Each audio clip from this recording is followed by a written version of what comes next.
Do you have a creepy story? I've got one for you. We're going to call this guy Steve.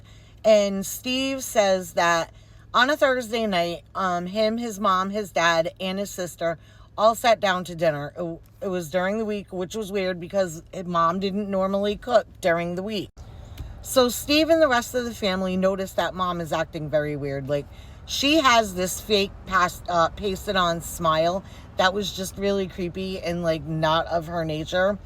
And so to make a long story short, she was basically saying that they could not leave the table until after midnight, which they were all kind of like, okay, yeah, that's weird. Like, why?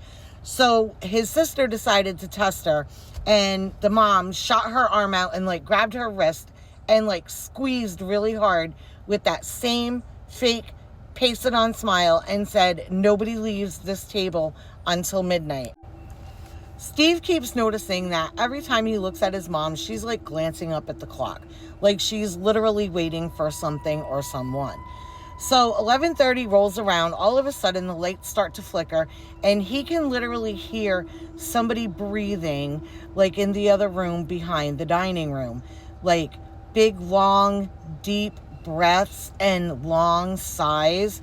And now everybody's starting to freak out, and the husband finally asks his wife, hey, what is actually really going on here? So mom proceeds to say, do you remember last year when we had our dinner? It was on a Thursday night and it was storming outside and the lights went out. You all went to bed and I stayed downstairs alone. The reason I stayed downstairs alone was because I knew that I wasn't actually alone. All of a sudden, they hear tapping, they hear the breathing again, and clear as day, a voice says, there is one missing. Now everybody's really freaking out, asking her what is going on. And she says, there isn't one missing. I'm right here. She turns around, she looks at her family, and she says, I made a deal with it. The deal was that it was me or it was one of you, and I'm not going to allow it to take one of you. She proceeds to turn around and walk into the hallway on the other side of the dining room and disappears. They wait. It's after midnight.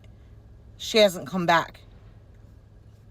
To this day, on Thursday nights, they sit down as a family and mom still hasn't returned. What are your thoughts? Bye.